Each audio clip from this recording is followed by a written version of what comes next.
You are listening to High Minds, the podcast where we elevate the conversation on culture, sports, politics, and entertainment. Stay tuned for a higher perspective at the intersection of everything.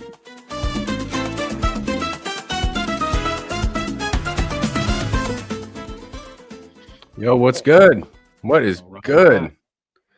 It is the 10th of January. It's a Friday. It's Friday. Remember that song by Rebecca Black? Yeah, I would sing that to my daughter every Friday morning together. Every Friday morning. That's what we do with the group home kids too. It's Friday. She hated it. She hated it. Open up her door. It's Friday. Yeah. That's the only reason why I know it. That's all I know of the song. Also, that's it. Yeah, same. I know there's a remix where there's like a hip hop break in there, and it's hilarious. Oh, there we go. Yeah. So welcome back, everyone. If you're watching, listening on the podcast, watching wherever, High Minds, where we have our top 5 cuisines today. We're gonna try to narrow it down. I know we're gonna disagree on some things, but I know we're gonna agree on some things as well. So we're gonna have some names, but yeah, obviously, British cuisine's number one. We'll just get that out of the way. What is British cuisine? Would it just be like? Why do I picture brats? It's just a bunch of brats, even though it's not. It has nothing to do with bratwurst, but I don't know why. That's like German. That's German. English, I don't know. It's hard to differentiate. If there's any Brits or Irish or Scots out there listening, I don't know. I mean, to me, shepherd's pie is Irish. British beans on toast for breakfast. An English blood sausage, an English breakfast. Have you had blood sausage? No, but I've only seen it on all those, those eat food shows, and go and eat weird stuff. Like, no, thank you. Not my thing. That's not my bag. No offense. I don't think the British food is going to be in our top 5 cuisines, but we'll see what happens. This is High Minds. We're streaming live on YouTube. You can subscribe on iTunes, wherever you listen to podcasts. If you're here from another podcast or whatever, if you listen to Heretic Happy or any other shit I do, you can listen to this podcast on that streaming platform or on that podcast platform. Today it's top 5 cuisines. But before we get that, Andy and I are working on something really exciting, and we're going to give away no details. Just leave you hanging, but also just to say, like, sometimes ideas just come out of the blue, and you don't really know where they come from. Yeah, a conversation on the back patio that just all of a sudden sprouted and just turned into this thing. Turn into something. It's gonna be something. I'm convinced. It's something. It is something. So we're gonna. It's fun. It's really fun. See what happens. It really is fun.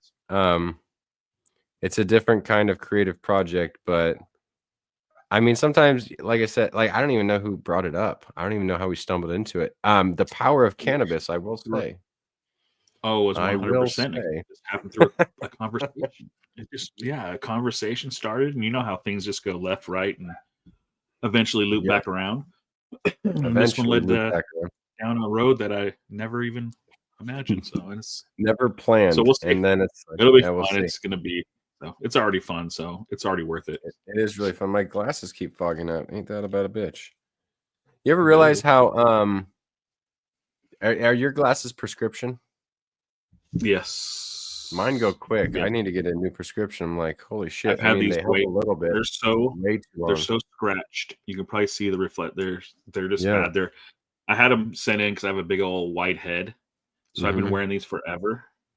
And I just need to order a pair because everything I get from the whatever lens store always makes me look. They're like so small, so my head just looks like it's bursting out of my glasses. And this is the only frame that I've found that like fits my face. Wide enough for your face. Yeah, we just have wide. Our family, it runs. We just have wide, wide head, round faces, big faces.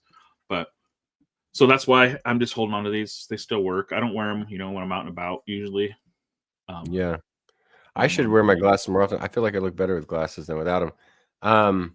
What size hat do you wear? A fitted hat? Gosh, I'm at about a 7 3/4 to 8. It depends. I float in between because they all fit a little differently, different brands, But yeah, that's how big. I got a big head. That's why I love this hat. This hat fits me perfectly, and I can have it on 4. That's unusual for me. Usually I'm on like the 2. Hanging onto the one, the one little dangle. I've got one hat where even my head, I got like a 7 5/8. Maybe I got a big head. But it hangs. Some of them hang on to that one little stretch, just hanging by a thread, just grasping for dear life. There's so many cool hats I see and I love, and then I put it on. I'm like, no, it just no.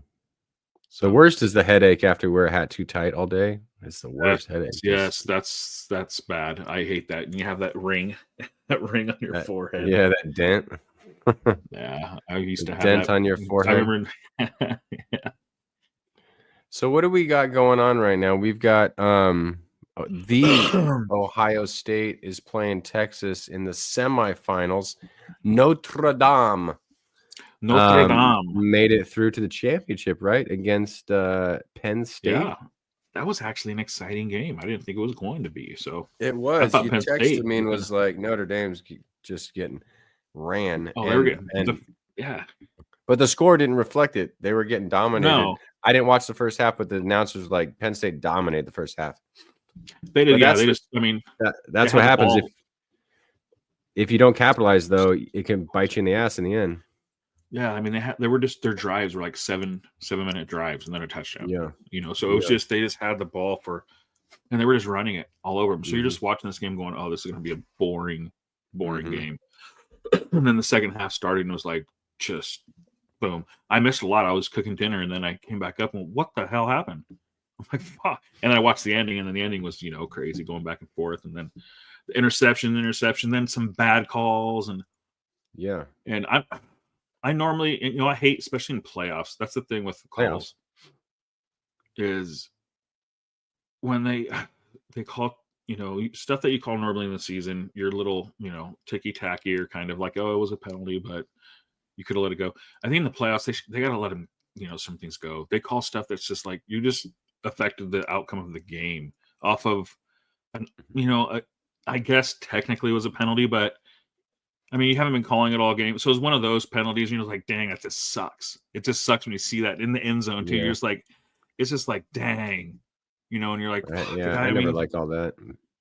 Even when it's good for our team or whoever you're rooting for. Yeah, no, you're just like, sucks. Yay, but. Yeah, and like, that's why I like hockey playoffs so much because, in the playoffs, the refs, put away the whistles. They let them play. Kind of do. I mean, it has to obviously be a penalty before them to call it. Like, your stick has to be in between the legs, and they're tripping over a stick. Like, okay, fine, but they let them play. So I think that's the way it should always be, though. To be honest, I've always been of the belief that I would rather have the refs be less involved and make some mistakes once in a while than some of the things, especially in soccer. And people are very strongly opinionated about VAR. And it gets like, it's like sometimes they try to get to the exact right call to the detriment of the game itself, where you're like, oh, we got to get to the right call. And you're like, yeah, but we've been spending 11 minutes on it. Yeah. And now I kind of lost interest. It's barely a watchable game. You got to sit there for fucking 11 minutes looking at the same goddamn replay. And that's where it's like, I think sometimes you can over officiate and over legislate. So I went to a minor league baseball game this year, and I haven't been to a game, I guess, in a while because I didn't know there was like a pitcher's clock, and there's all. I'm like, yeah, they got like a shot clock and everything. Yeah, I'm like, what's going on? What happened to baseball? But I'm watching this, so, and I don't know if this is a thing because I haven't watched much baseball at all in the last couple of years, but at this game, like batters and stuff, they were challenging pitches. Like if they thought it was a ball, they could challenge so many pitches, and but it was quick. Like it was literally like, they challenged it, they turn around, and then you hear like the stadium announcer guy would announce like, strike or ball, but it was fairly quick, and I'm like, what's going on? I've never seen that before. Yeah, so I don't know if they do that in the Major League Baseball, or if this is just like a minor league thing they're testing out right now. But yeah, I've never seen that before. I think you can challenge obviously in majors, but I don't think you can challenge balls and strikes yet. But I mean, there's been talk for a while about doing it like digitally, like taking the ump out of it and just doing. And they could, because what they were showing up on the screen is when they challenged the pitch on the screen, like in video games, they would show the square. Exactly.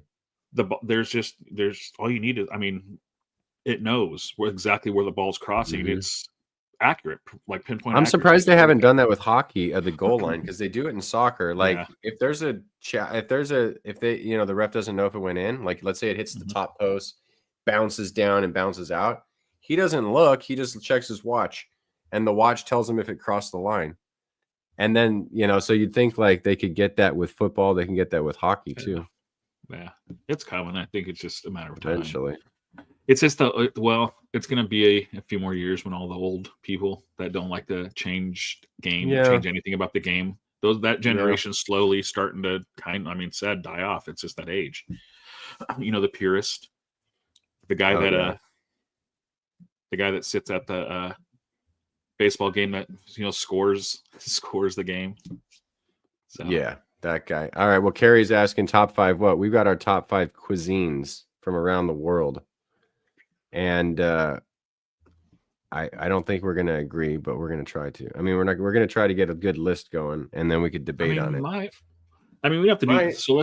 Let's name some cuisines, and we'll rank them. We'll rank them to the top 5. We'll get to that top 5. All right, because we're gonna have a couple of the same. But I mean, well, we already talked about the Brits. I got to put them not in the top 5. No, they're not. Yeah, I don't think I've ever had. Let's weed some places out. No offense, no disrespect. Any Eastern Bloc, Eastern European cuisine out. Borscht. Get your potatoes and your vodka. Borscht? What's borscht? It's like a beet soup. It's beet soup. Borscht. No. Any of that Russian, Ukrainian, all type of food, Belarus, probably not. Not for me. I think let's. How about Greek? What do you feel about Greek? You think Greek would be in the top 5? Greek is like, I would say it's like in the top 3 for me. I love top Greek food. 3. I love lamb. Greek food, lamb, tzatziki. Yep, I have Greek out here probably 3-4 times a month at least. Okay, we have some good places out here that have. We went to that one spot. Is that your spot that we went to that one time? Yeah, that's one. There's a couple like that are really good. Texas just scored, by the way, 7-7. Oh, here we go. But Greek food, I love it with the olives. You get the Kalamata olives, the hummus. Yeah, then the meats, the steak, the chicken, the lamb, you cut that meat off the thing. You get the skewers. You get those nice big skewers of meat. The rice. I can eat it. I mean, it's so good. The flavors, I love it. I love Greek food. I love it. You go top they use 3. Feta. Huh? Feta. Feta is better. Yeah, feta's good. I like all that. I put it in the top 10. Yeah, I love Greek food. Okay, so that would be a contender. And it's nice because it's not a lot of carbs, either carbs and gluten. You're not eating that crap. I can generally go to a Greek which place. Destroys me. The gluten's starting to get me really bad now. It sucks. Every year it's getting worse and worse. And welcome to my universe. Yeah. So that's why I love it also, because you can go there and you can stay away from the naan. and then you can just have, which I can with, between just the meats and the salad. I love it. Yeah. So, but all right. Well, let's go. Since you mentioned naan, we'll go east. What do you feel about I don't want to break it down by every country, but like Middle Eastern food. I like some. Yeah, I'm very keen on Middle Eastern food. I've had very Pakistani, little. if you include that. If you include Indian food too. Yeah, so I've had very it's a little, little different. But what I've had, I've like what would I guess Middle I mean, Eastern. I've had there's a place owned by a Syrian family here in town that's really fucking good. It'll be similar to Greek, I suppose, like some of the same flavorings. Like you would like it. There's hummus. It's not quite Indian. I mean, there's rice, chicken, lamb, a lot of the same flavors, a lot of those kind of like earthy spices. See, I would like that. I've had very little. Yeah, you'd like it. But definitely foods like that. Yeah, I could eat that all day. I love stuff like that. Yeah, I just haven't had a lot. Now living out here, that's one thing I love is there's so many places. You have everything out here. And when I come out there next, I would like to try a little more. I haven't had a lot of it, but North African food. Yeah, North Africa. That's like what are we looking at there? A lot of the same flavors. Like you'd have what's rices, Ethiopian? Ethiopian would be Eastern African. Eastern Africa. I've had Ethiopian, which was really good. I was surprised. I've never had it. See, I'm afraid. That's my problem too. Is like we have these places here. I'm just afraid to go in and because I don't know what to order. So I get in. I'll panic and it's like, oh, that, and I don't know what I'm eating. Yeah. And some of those places, I don't. You can order the wrong thing and it could ruin your whole experience. Because some of the foods, because the foods are so different compared to like American food, where you can go into a place, if you just point something, you're probably like it. Where you go into a place there, you could have like, if you're not into lamb or into some other type of meat, you could be ordering some type of meat that you don't know. Oh yeah, my favorite place at a Pakistani restaurant here in Chico is goat curry, and that might be tough for people. Yeah, and it's good. It's great. But so in a place like that, if you don't know what you're ordering, you might end up with something like that, and you don't know. What is this? It's goat. Yeah, you might. Like, what? It's so good though. Oh my god. You don't go to like some burger joint and you're not going to wind up with a kangaroo burger. It's just so it's like, so that's what scares me too. And I don't know. I'm like, oh shit, and I'll eat it. I love weird stuff. I do too. I actually put like Pakistani or Indian, the right or Middle Eastern. There's I forget the name of the restaurant. There was a Middle Eastern place in maybe it was Iranian in San Francisco. It was phenomenal. I actually rate that maybe like top 2 or 3. Oh wow. I'm kind of on the fence. So yeah, I'd put it. It's a contender for top 5. Let's move back into Europe. I mean French. Let's go French food. See, Fancy French. I'm not a huge fan. I've had the escargot. Have you? I've had yeah, and it was fine. It's okay. I ate it because it was there. It was at a French restaurant, and you know what I mean. It was like, so Ohio State scored again somehow right away, 14-7 now. Okay. We went to a really fancy French restaurant one time in Boston. It was terrible. It was like $80, and like we needed to go get a meal afterwards. And I'm sure these cuisines have some very good plates or foods, but what I had was like, I mean, it was fine. It was fine. I ate it. It was, well, the French would tell you they're number 1, but you're not even going to make the top 5 here. French people. No, sorry. I didn't even tell you what I had. That's how, I mean, I just don't even remember. I remember escargot. That's it, because that was the only thing I'm like, oh, holy shit, I'm eating snails. And it tastes like they hadn't so much butter and garlic. So much butter. Really, yeah. So it was like I was eating a little, and chewy. It was just kind of butter boogers. Yeah, little butter boogers. Little snotty butter boogers. It was like chewy and stuff. How about a heavy hitter Italian? Italian is Italian, I like Italian, but Italian food, if it's not cooked right, it has to be. And there's so many few places that do it right, and so many people, it's hard. So tough. like, I there's get a an little bit Italian place we pretentious just ate about out. it. Yeah, and I can't eat a lot of the pastas and stuff as much anymore, so I have to eat the gluten free, which it still works because a lot of it's sauce. I eat, if you it's the sauce. That's Italian food's a sauce. It's the sauce and the meats and everything. And so when you find some good Italian, it's great, but it's not I don't think it's in my top 5. I do love it, really? but I can't, because like the breads, the pastas, I want to eat the good stuff, and it's and I can't. Well, that's what's tough. So I have to eat those stuff, and so I have to compromise too much, like an eggplant parmesan, a good like it's probably it's floating between 5 and 6. It's right there. It's right there. I think it's right there for me. I love it. It's just, and it's just, I don't know. Lindsay makes this great lasagna that the ancestors would be proud of, and she's not Italian, but she makes like this bolognese and then uses that as the sauce, and it's got pesto. It's got the whole thing. It's like that. A nice good. That's great. But I've just been to so many. Like when you go out to eat, I've always been so disappointed in Italian food.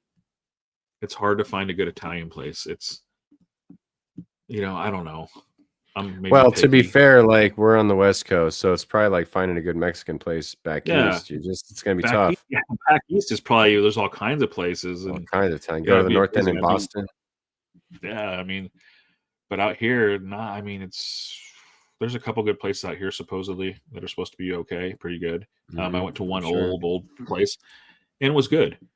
Yeah, but it wasn't like I was like, oh, this is a great Italian. Like, man, it was fine. It was good. I'd go back, but it was more the environment that I think made the food taste better.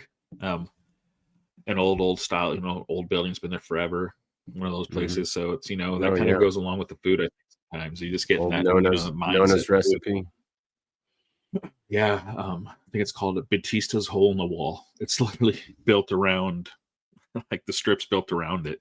It's right there by the link. Wow. The big it's an old place. And it was okay. It was good. I'm not gonna say it's bad at all. It was really good. I'd go back. I'd definitely go back.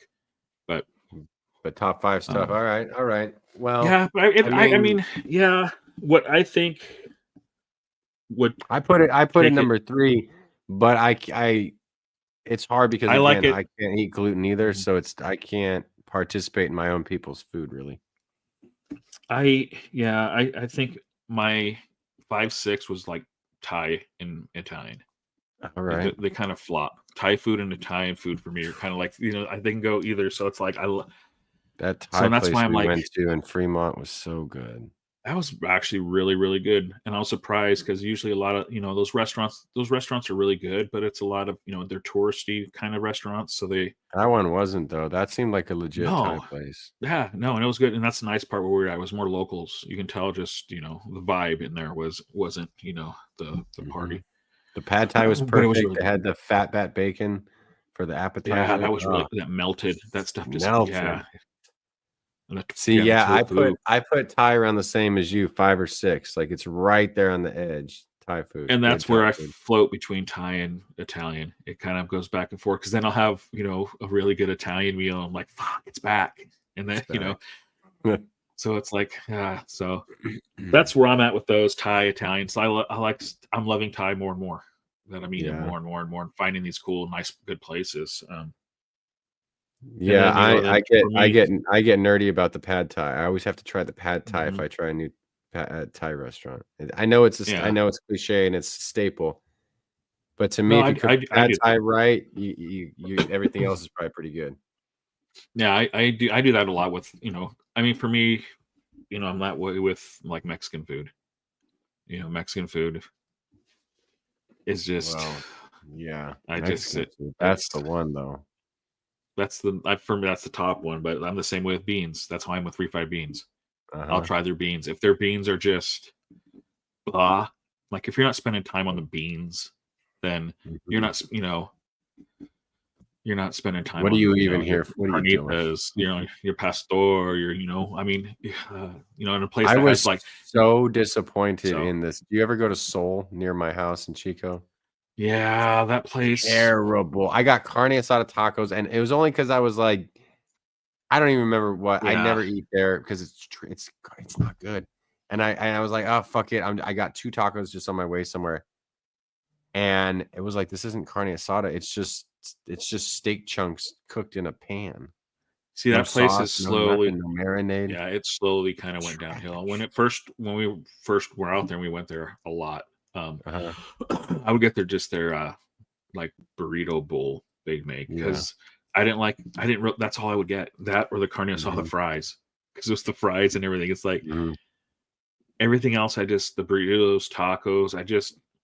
If we went there, it's because I had a great happy hour. So, but you gotta. That's for me with Mexican is it's the carne. You got to get the carne asada. Try that. If they get the carne asada right, you're good. I mean, Mexican's number one for me. Mexican's number one. I could eat good Mexican food about every day. Yeah, I almost do. It's number one. There's just so much you can eat. There's so many things you can eat. I love the weird stuff. I love menudo. I love lengua tacos, tongue tacos. I mean, I just had menudo when I was there. And Chica, my mom made homemade menudo for me. Oh, it was delicious all day. Yeah. Just cooking all day. The house is just smelling. Oh yeah, so good. I had that at 9:30. I love chorizo. Chorizo is my favorite. Oh yeah, chorizo is my favorite. Yeah, chorizo. My son we cook it almost every day here. That's what I'm saying. We have it like, and living out here, it's awesome. Mexican food out here is amazing. So what is the Mexican population in Vegas? Like 30-40%? Like 40, almost 45%, I think, out here is Mexican population. I think it's one of the bigger cities with a Mexican population that's not a border city. Like there's a lot. And you'll go into everything strip malls kind of out here. You'll go in there and there'll be like a Mexican buffet and then 2 like Mexican little taquerias in there. In one shopping center. It's like it's everywhere, and they're good. They're really good. So for me, Mexican's number one. Number one. Well, before we it's move not even on, really an argument. So it's not even up for debate on that one. We'll get back to the debate in a second, but let's take a break so I can allegedly toke weed. Allegedly. How dare you? How dare you?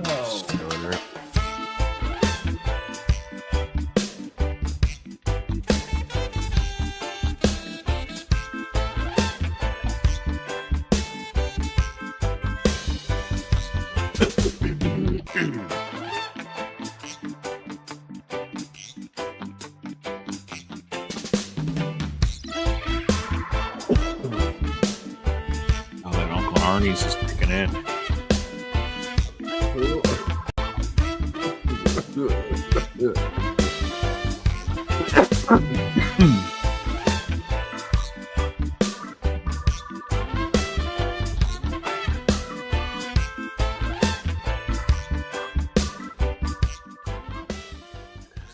All right.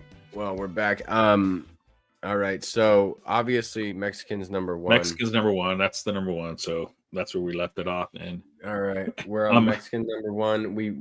I would put Italian in the top. I'd put Italian at 3. You might put it at 6. I'm putting it at 5. I'm putting Italian at 5 for me. I'm putting it 5. Like I said, Thai and Italian was my 5. That's where I have it. Okay, fair enough. But so where do you put now? Thai? What do you think of just after on 6? I put it at 5. Italian 3 or 5. Thai. What do you think about Hawaiian food? Oh, Hawaiian food. We have it depends on what you're getting, right? Like I haven't ventured too deeply into the Hawaiian. I know a staple of Hawaiian is Spam. I will say love Spam. Well, my most disappointing story is huli huli chicken when I went to go get that and I forgot cash on the yes, I remember that story. Fucking ass. It cut deep. I've heard it twice in I think the last month. So you'll hear it another 10 times until I get back. That one hurt bad. But the based on the smell of it, it hit my soul that it was like, damn, this food's gonna be good. Gosh, I would. I mean, we have a Hawaiian place out here. Huh? I would have started begging for money out there just to get. Oh, I should have just on the corner. You're never gonna see these people again. I just enough to get me something. Just a little taste. Man, just a bite, just a taste. I want to taste. Poke Bowls here in Chico has owned by some Hawaiian, and it's good. It's really, really good. I put it in the top 10, but I don't know if it cracked my top 5. Yeah, for me, it's like, gosh, Hawaiian's like number 4 for me. Out here, we have some. I mean, Vegas is known as the 9th island. There's so many Hawaiians that came out here and stayed, and also like everyone else. And these places they're so good. They're good. They're really good. It's like you're getting real Hawaiian food. Like you're not, getting what we tend to do is kind of, you even see with Mexican food everywhere. They have those places out here. If you go close to the Strip, you're gonna get those places that but they kind of change it. They change things, little things here, and it's like subtle stuff, but it's enough to change the taste. And when you go get real, like Hawaiian, you go to a poke place or they have them here where you walk in, it looks like it's ice cream, but that's the glass front, and it's all these different pokies, and it's fresh. The seafood is so fresh, and luckily, being in Vegas, we get some good fresh seafood just because all the casinos and stuff, the shipments are coming in daily. And, we're right here by LA. It's 4.5 hours from the ocean. Yeah. So these seafood were coming. So it's like you get some really good Hawaiian food out here. And then if you want the more, rice, the fried with cutlets and different, stuff with the sauce and the macaroni salad, and that stuff's just, I love that stuff. I could eat that every day. I shouldn't, but I could. It's really good. That I've grown to love out here. That's one of the foods out here that I've I've probably that and Greek. I think are the two out here that I've gone to the most. Yeah, I think if I'm going out to go grab something to eat. Okay. That's the cool thing about here. Like I said, out there is now I'm getting introduced to all these foods. I'm never, living back in Chico, I never really, thought about eating these types of foods, like Greek food. I never had it before until I was out here, which is weird. Really? Okay. Yeah, I never had anything. I never ventured out with any of that stuff. But out here, there's a lot of these places, and I'm like, well, dang, I should just try it. And, I never knew what really Greek food. It was hummus. I never knew stuff like that. I didn't really pay attention. I knew they had lamb. And, but I never really. That's interesting, though, that it took a move to a new place to try it, so that's it was interesting. Weird. Yeah, it was just kind of weird. Then I've started trying other things. That's when I got, what do you feel about sushi, Japanese? I love sushi. Same. I love it. I put that in my top 5. Oh yeah, that's definitely sushi is probably 2.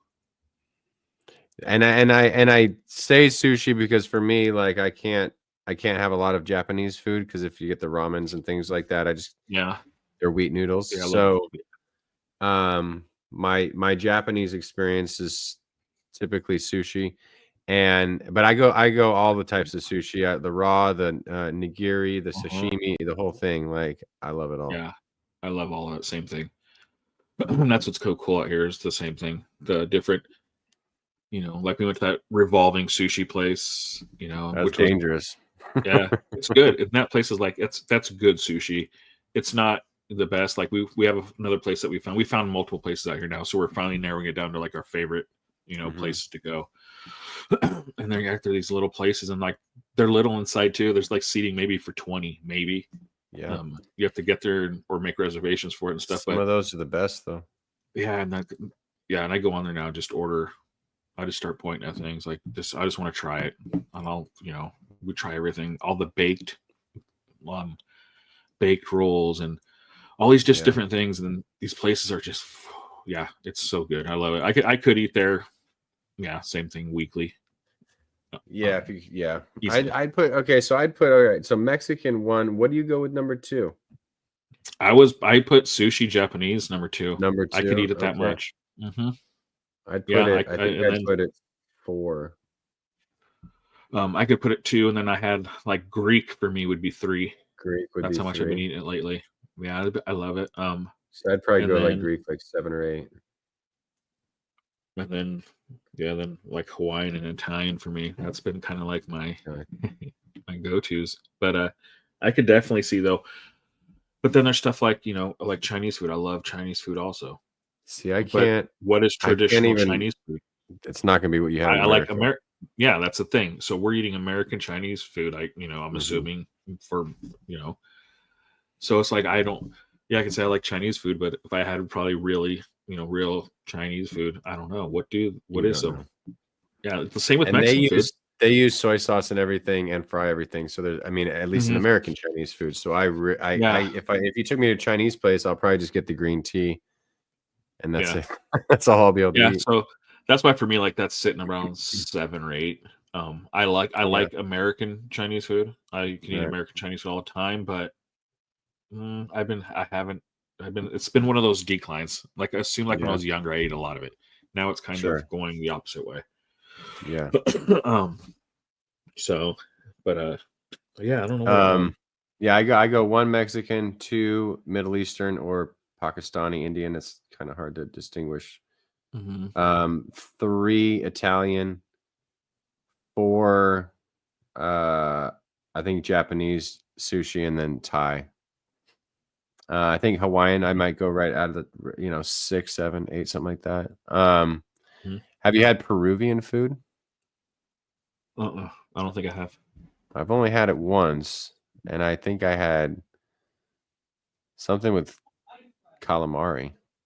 I think Okay. it was at a Peruvian food truck in Hawaii, and it was good. Huh. It was good. Black beans. It's pretty mild. Have you had Jamaican food? Yes. Gosh dang it. See, that's another one. That's really good also. I like plantains. I love like. See, dang it. See, I forgot. I actually totally forgot about Jamaican food. No, I really like. I would have it at Sophie's out there. I don't know if they're still there. There's 2 Sophie's. There's Jamaican place, and then Sophie's is my favorite Pakistani place. That's where I get the goat curry. Different spelling and totally different food, but it's funny. Same name. That's where I had the goat. Goats, and then gosh, that was I like that place a lot. That was really fair to say Jamaican would be top 10. I would put it in. Top 10. Easily top 10. Yeah, easily top 10. Yeah.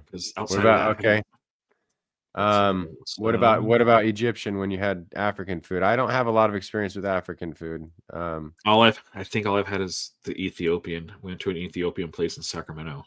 And it was good, huh? It was like a plate of like this big plate of meat and vegetables, and it was like on this bread.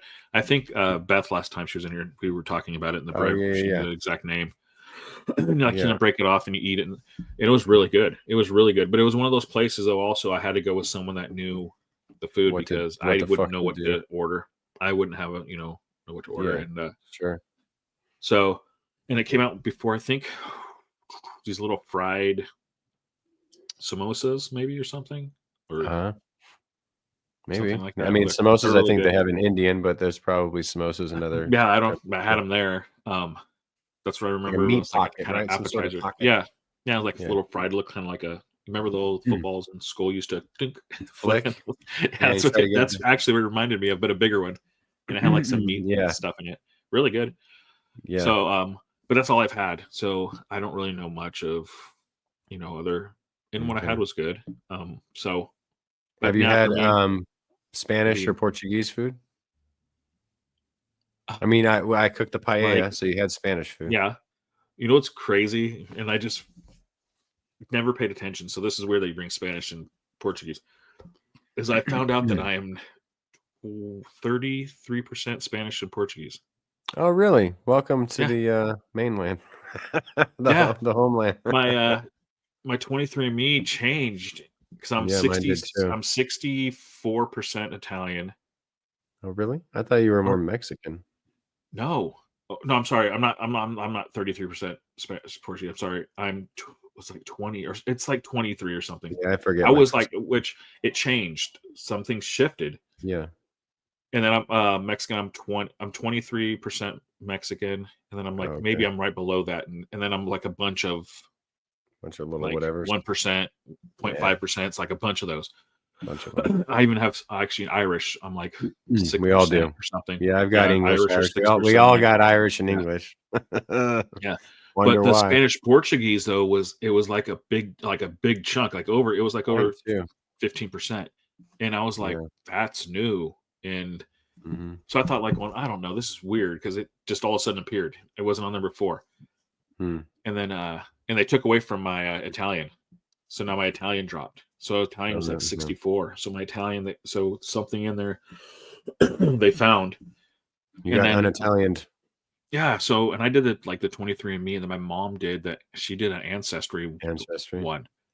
And on her, she was reading because she's forgot it's been a couple years, and she's reading it. And hers was like 30% Portuguese Spanish. And I'm like, whoa. And I was like, that's weird. Because she didn't really know. I'm like, she's like, what's that? Like, she thought, it's like so many things. You're like, what's? And I'm like, I have it on mine too. So, so it's like, okay, like this is crazy. It's like, wow, okay, and that's a pretty significant chunk. Oh, the Portuguese and the Spanish were colonizing a lot too. I got way more Portuguese and Spanish than I thought. I had Turkish. I was like, Turkish. Yeah, I have Asian, Mongolian, Nigerian. I have like 0.8% Nigerian. Oh no! See, my Turkish was like 10%. Like I had like, and Spanish too. Spanish was like 16%. I was like, what the fuck? My Italian was way lower than I thought. It was like 30 something. And then Portuguese was like 12 or 16 or whatever. Yeah, my the map, the little map they do, and it lights up all the countries that you have are part of. Yeah. My family fucked all over the fucking world. All over, like, just everywhere. Yeah, those Italians were just boom, boom, boom everywhere. The only place they stayed away was like Russia and like I got the Russians, all that stuff. It's like all blank, but everything in Europe, even in Africa, I have Nigerian, and there's some other little ones with like 0.3% and stuff. Some Asian, like it was just like. And Asian stuff's from the Mexican, and that kind of went up through the Bering Strait and stuff. But it was just it was just weird. I'm like, wow, I'm like, which side is which? On your dad's side, was it the Italian? Italian, and then my mom. And then your mom is Spanish and Portuguese, which was like, wow, okay. I'm like, dang, now I have a new team to root for. I can root for Spain. Yeah, España. Ole, ole, ole. Yeah, ole, ole. Mine is funny because we knew I was Portuguese, which you're probably, if you're Portuguese, you're gonna have some Spanish on my mom's side, and then Italian, Sicilian, and we didn't know anything about my dad's side really. He got to be English and all that because his mom was white. But then the Middle Eastern comes in there like. And the rumor is she had a one-night stand with someone. And so I thought I was like 75% Italian because his adopted dad was from Sicily. So I was like, oh, Di Stefano from Sicily. I'm like pretty much Italian. Well, that's the adopted dad. And then when I did the ancestry, and then I did a bunch of other genome project things, and I was like, I'm like, I don't know, between like 12 and 16% Middle Eastern. I was like, she probably had a one-night stand with some Middle Eastern dude in East San Jose.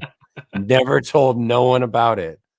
And that's somewhere because we don't know. No one knows where Middle Eastern would have came from in my family. Huh. Yeah, like weird. she was fucking around doing something.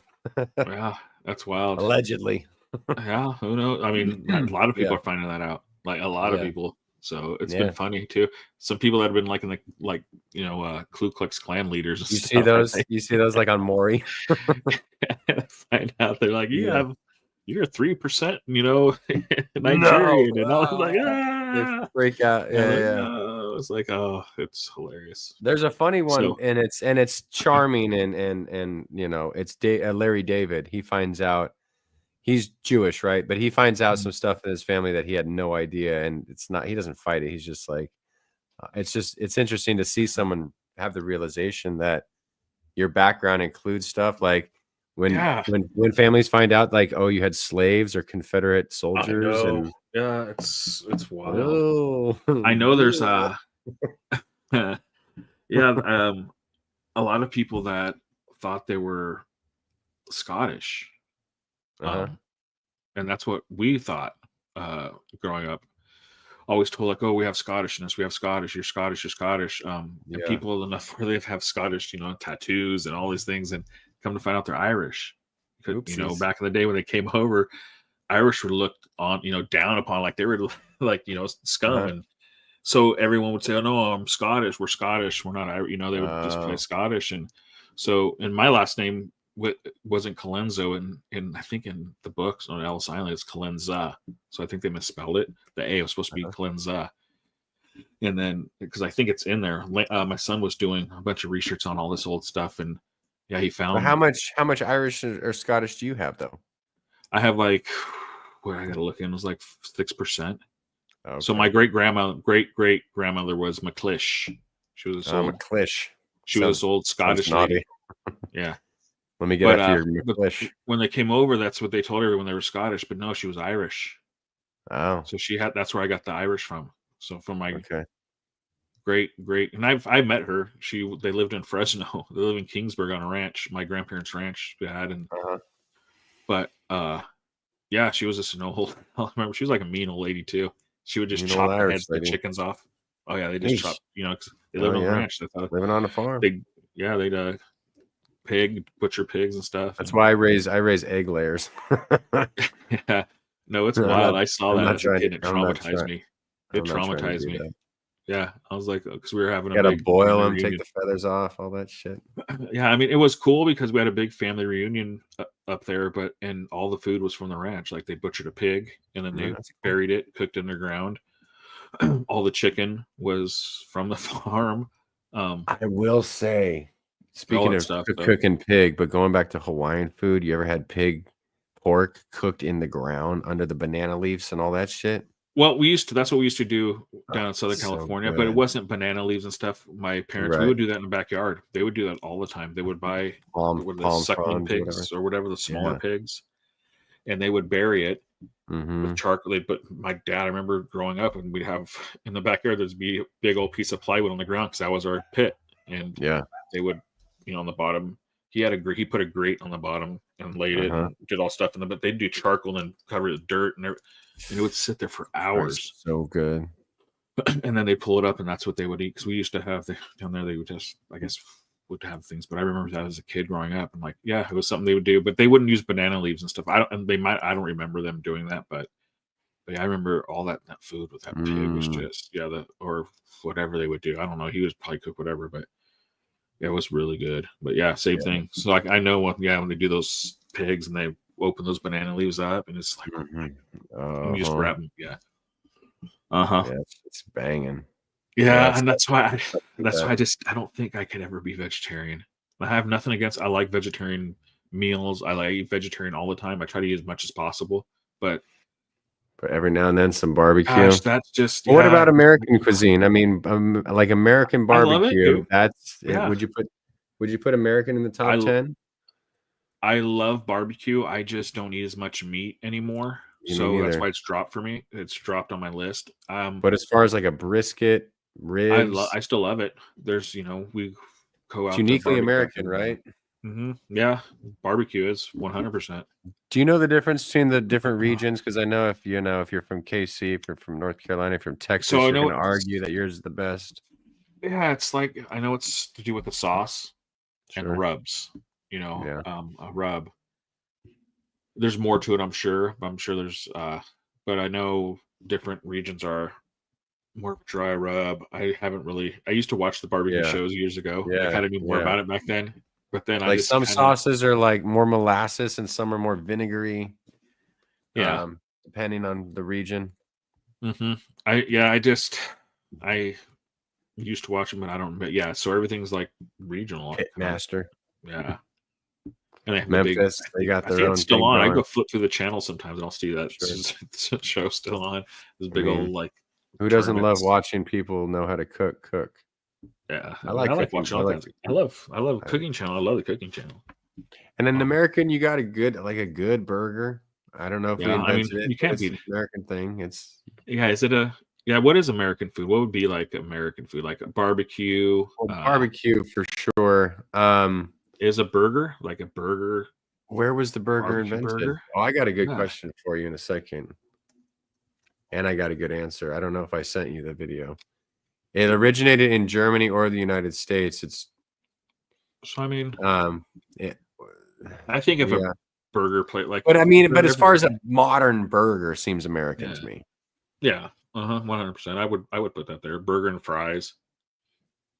Burger and fries. That's kind of like I might put it in the top 10, but it's not like a hot dog. A hot dog, same thing as like an American thing. I think of pies, like an apple pie. Good, yeah. See, like a good apple pie. Yeah. See, I'm not a dessert guy, but I have a weakness for apple, or not apple, but fruit desserts. Really? So yeah, I've never gotten down with that. I love a cheesecake if I could have one. We forgot about this. What about Vietnamese food? Pho? Do you enjoy pho? Oh, I've only had it a couple times. I love pho. There's a great Vietnam cafe here in Chico. Phenomenal pho. No, I've only had it, I think, once or twice. I'd put it in the top 10 Vietnamese food. I don't know much about it. I don't have. All right. What did I go to the other day? Korean barbecue. Korean barbecue. Okay, yeah. That was pretty good, but I don't know. Is that are they the cuisines that? Yeah, it is a thing. And do they have the bao buns? I know a bunch of different cultures have bao buns. I guess it's bread. I can't have it, but Lindsay loves that shit. The buns, yeah. I love a good dumpling too. Oh, yeah. Good dumpling. What about going back to Mexico? How good are tortas? I can't have tortas. Oh my gosh, that's one of the things I'll get when I go out to a restaurant too is torta. If they have a torta on the menu, and they make them different. Everyone makes them different. I always get carne asada. Okay. That's just what I like. They make them different. The best one, everyone makes them different. The best one that I've ever had was in Southern California. I don't know. I don't remember the place we went to where it was. I was younger, and I'll never forget it. But it's I forget what they call the name of the bread, bolillo or something bread. It's it's shaped differently. Cut open, and they do like beans, refried beans, and then basically like two nice big old carne asada steaks, not chopped up, just chopped. Yeah. No, just the meat. Yep. And then avocado, and then they had some lettuce, and then they had some some tomato, and then I don't know what kind of sauce they had on top, the top part, like whatever their sauce they use. I don't remember exactly what it was, but it was, and then they cut that thing in half, and just like that, like a chimichurri. Is that? Yeah, it was something. Yeah, I don't remember exactly. I mean, gosh, dude, I was probably 14 years old. I still remember that thing. I'll never forget that torta. That's what made me a torta fan was, and I get them up here all the time. And everyone makes them different. People make them, more sandwich like. Some chop them up, chop meat, different, But this one was the avocado, the beans, the lettuce, and that sauce, and then just boom. It was delicious, and onions. That was it, onions. Oh, all right, yeah. And it was good. So right there, I'm like, I fell in love with the torta. So when you're, what are your thoughts about? Well, let me ask this. Let me ask you this: is a hot dog a sandwich? I think my daughter asked me this once. I have an answer that I hadn't heard before until recently. No. Why?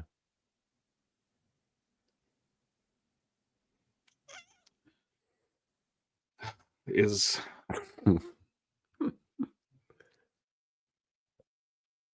because it's more it's more of a boat. It's a canoe. Yeah, it's like a boat. It's like, so it's not. Well, does the sandwich have to be a certain shape for it to be a sandwich? What about like a hoagie? It'd be not necessarily, because you have some sandwiches that are circled, round. Yeah. Like in Venezuela, they do these little paposas or whatever that are like discs, and they fill them like a sandwich. Yeah, that's not a sandwich. A hot dog, though, to me, is more like that's a whole different is a corn dog a sandwich? Because it's I think you're getting to it. The answer I heard, which blew my mind, I was like, that settled it for me, is it's not a sandwich because if you don't have bread, if you just have the hot dog, you still have a hot dog. If you take away the bread and you have ham, you don't get to say you have a sandwich. You have ham. If you take away the bread and the hot dog, you still got a hot dog. Yeah. And I heard that, I was like, settles the question for me. Yeah, I guess so. A hot dog's a hot dog. Hot dog's a hot dog. Boil it in water and eat it. I used to, as a kid, put it on a fork and do it over the stove. Yeah. We used to out back at Mike's, put it on the thing and roast it over the fucking fire. You still got a hot dog. And I got another question. This is kind of related to food since you use it to drink. Does a straw have 2 holes or 1? 1. It's just 1 hole that's been stretched. Wait, what? It was made of longer. Yeah, that's a tough one. I've heard arguments back both ways. I mean, I guess it could be 2. Because what if you bent the straw? Yeah, or you block the straw halfway up and you put some in 1 hole and did you put it in the same hole? Yeah, or if I don't know. That's a tougher one. I've heard good arguments both ways. Yeah. It's a straw have 1 hole too. All right. Well, are we missing any allegedly too high for this shit right now? Allegedly. Straw. It's gonna bug me all night now. I'd be like, I'm gonna go look at my straw. What the fuck? God damn it. I Brazilian food. Have you had Brazilian food? I've had it once. It was all right. So no. I can't rate a whole country on it. What about Cuban? I've had a couple. When I was in Cuban. When I was in Miami, Cuban. I had a Cuban restaurant, and it was really good. Oh, Cuban might crack the top 10. Yeah, I was in Miami whenever we were there, and I think I ate Cuban every meal. It was Cuban good. Sandwich. We had a sandwich. That's what we had, a Cubano sandwich for like lunch, and then I think we had. Did we have dinner else? I don't remember. But yeah, it was really good. I've had them like, I can definitely down for some Cuban. I can get down with this. But I don't know. That's why I didn't really put it up there, because I don't really know besides the Cubano sandwich, the Cuban sandwich and stuff. I haven't ventured much into Cuban, so I don't know. But definitely, it's hard to rate all of them when you haven't had it very often. No, and it's like dang. And then, like I said, I forgot about Jamaican. I forget about them. Like dang it, I forgot about that one. Mm-hmm. That's kind of like my sleeper. I do. I like. What's find crazy? A good place. This is sad. Not to bring the energy down. Yeah. You realize there's no Native American restaurants in America? You ever had Native American food? No. Ain't that fucked up? Yeah. Is it? Well, is that kind of Mexican food? Probably in some regions, I guess. Because that's like in my 23andMe and stuff. That's what my Mexican's under now. It's all under Native American. That's where certainly I'm like 23% Native American. That's what it's like. So that's how they put it together now. So I'm like, I guess, because technically Mexicans are just, Native Americans are Mexicans that just kind of stopped migrating. Yeah, indigenous. They just kind of stopped, and some kept migrating south, and some kind of just stopped along. But there's no way that the tribes in Arizona and New Mexico have the same food as the tribes in Florida have the same food as the tribes on like the plains. I don't know. Because then you're not going to go to a place and be like a Native American food. Like it's just that's crazy. Yeah, I'm sure they have. I don't know what some meals I'm sure are. They do. They use a lot of more like. They got to use a lot of corn, like cactus stuff like that. I'm sure they would. Those tribes, cactus is really good. I've had it in salsa. It's really good. Yeah. Out here they'll do those molcajetes, those big like stone bowls. And they'll have meat, and they'll have shrimps and like chicken and stuff, and they'll have like cactus. The cactus, you can eat and stuff. Not for decoration. You can everything in it's edible. And it's like nice big leafy. Like, oh my dang, I want one of those. I haven't tried it yet. I've been seeing that a lot. There's a type of cactus you can get super high on. I had one in my yard, and I never got high on it. I forget what it is. What's peyote? Isn't peyote a cactus? I think it's a type of cactus. Bloom, like the bloom. I think I have. There's like a decoration downstairs, and I think it's peyote. It's like peyote is peyote is definitely the peyote is definitely mescaline maybe too. Mescaline. But there was one that grows here in Chico. It wasn't peyote though. I don't know. Oh, I don't know. Anyways, I had what? Yeah. Well, and you had one of those? Did you have that? Oh, yeah. I guess you just brew a tea with it or something. I never did. Yeah, it's like who found that out? That's crazy. The first time that someone did some shit, you either die or meet the devil, or somewhere in between. How do you find out? How do they find out these, like, like ayahuasca? You have to have there's only the vine, one root and one vine together that can do that. That's it. There's no other. Like, it's only those two. There's nothing, no other combinations that work. So, and by themselves, nothing, right? Nothing. Yeah, you have to have them brewed or done together. And how did they find, like, oh, let's take this vine and this root of some random, just like, that's what they say. That's why it's the brew of the gods brought it together. Yeah, the gods told them those were, But that's just those. It's weird. And then together they're this crazy experience. Mushrooms is crazy. Mushrooms is crazy because it's like you're either gonna shit your entire body out and die, or they're gonna just be culinary nice to eat, or you're gonna go meet the face of God. Like the first guy's like, it's like, oh, here we go. Like, someone's just like, I guess, super hungry. They eat a mushroom. Do it, Ben. Ben, do it. Just do it. Don't be a bitch. Like, shit. Then they started going, okay, not those. Someone's actually taking notes after the first few times. Maybe we should be writing this down, guys. Like, which one is he taking? He's just curled over, dying. Yeah, so now they're like, oh, okay. Okay, don't do that one. Let's try the red ones with the white dots. You know what's funny about mushrooms? Yes, is all the fucking cartoons throughout history that have those mushrooms, and you're like, I know what mushrooms those are. Those get you high.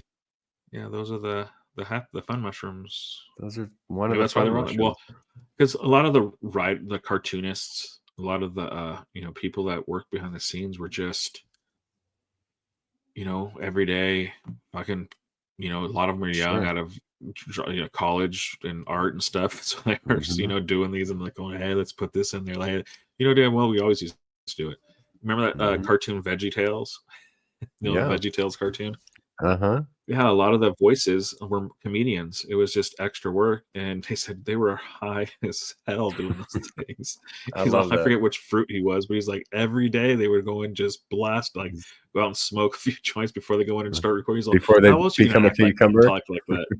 Yeah. He's like, how else are you gonna act that silly and full? Like, he's like, oh yeah, we were just blazed every time. He's like, so knowing that so many good Christian moms and dads sat their kids in front of that while the voices were blazed out of their fucking mind, acting like a tomato.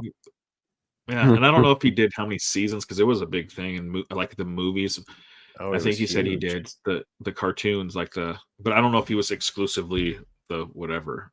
I forget what podcast it was on. It was one of those I used to listen to. That's funny. But that's what a lot of comedians and they do extra work. That's why they're in a lot of shows in the background. They do a lot of, it's all extra trying to get money. So they come across these things that doesn't pay well.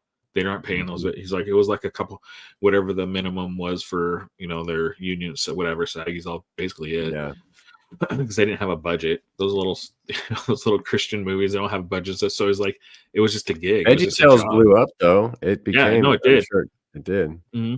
But there's a lot of those shows and cartoons that that never even make it. And he's like, that's what he did, and this one made it. And he's like, yeah, we were just high as hell. And then we take breaks and go back outside and smoke, and then come back in and just be just looking like it's crazy. So the voice of a kind of makes me want to listen to him.